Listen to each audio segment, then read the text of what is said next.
Good morning and thanks for joining us on the Monday edition of TVC Breakfast. Let's bring you some news update.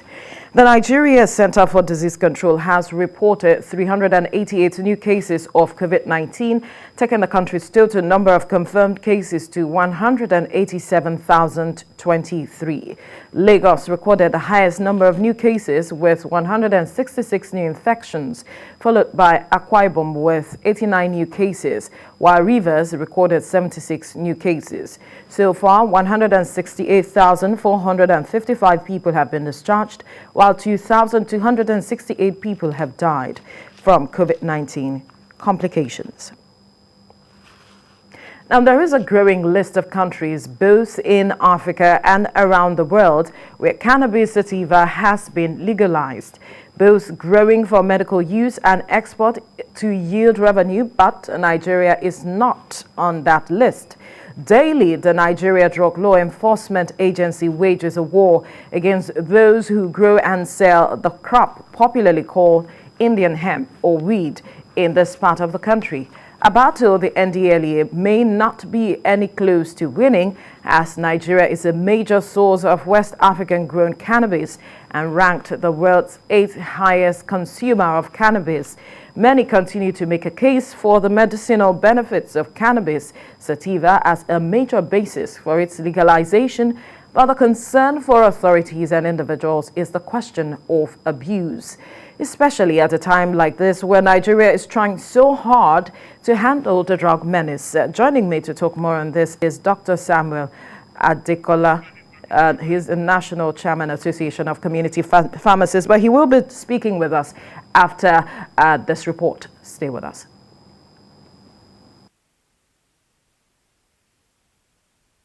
Countries like Italy are the preferred destination of many Nigerians, especially those who embark on irregular migration routes. It has often given rise to speculations, often not confirmed, that Nigerian nationals get ill-treated in these countries. Recently, in a meeting with the chairman CEO of Nigerians in Diaspora Commission, the former Edo State Commissioner for Arts, Culture and Tourism alleged that Nigerians were being illegally detained in Italy. This should not be happening.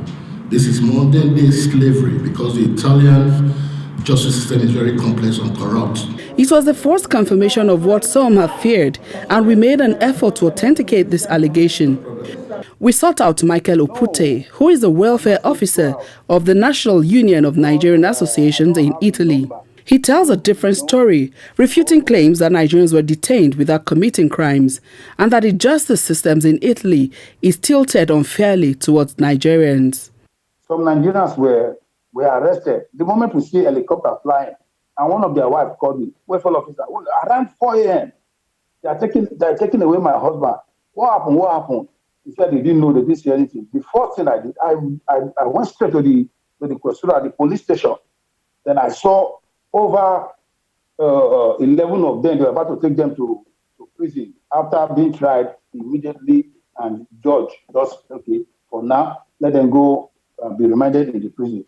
What did they do? I asked the fellow Nigerian, what did you do? He said he didn't know, he did that. And before you know it, the police had to send me a video where most of these Nigerians were selling drugs. The Italian police, they don't arrest Nigerians, and Nigerians are not being targeted for anything.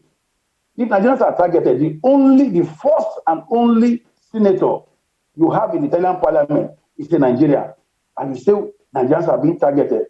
The welfare officer insists that according to records, there are about 73 Nigerians in prison in Italy and not over 300 as erroneously stated.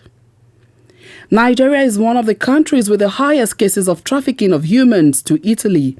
This has for long affected Nigerians legally involved in work and businesses. The umbrella body of Nigerians in Italy is worried that Mr. Osaze Osewingi Ero's wild claims could affect their efforts to rebuild and rebrand the image of Nigerians in Italy.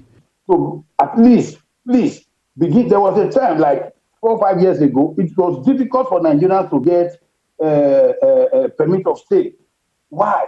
Because of all this crime, people fighting, cutting themselves publicly, of courtesan, you know. So they say, no, we don't want these Nigerians to be staying. If you go to the deportation camp, you will find a lot of Nigerians. So the ambassador, the former ambassador, now treated this matter and appealed and said, please, it's not what you people are thinking. In every society, there are the good, the bad, and the ugly. The former ambassador started rebuilding, and we have done it to an extent now. That was when a senator, someone came out in Nigeria to contest in the Italian parliament, and he won. We started building the name, rebranding our name. The Nigerian government is also asked to step up its efforts on its issuance of passports. Presently, over 60,000 of the Nigerian population of 200,000 in Italy are undocumented. Moyo Thomas, TVC News, Abuja.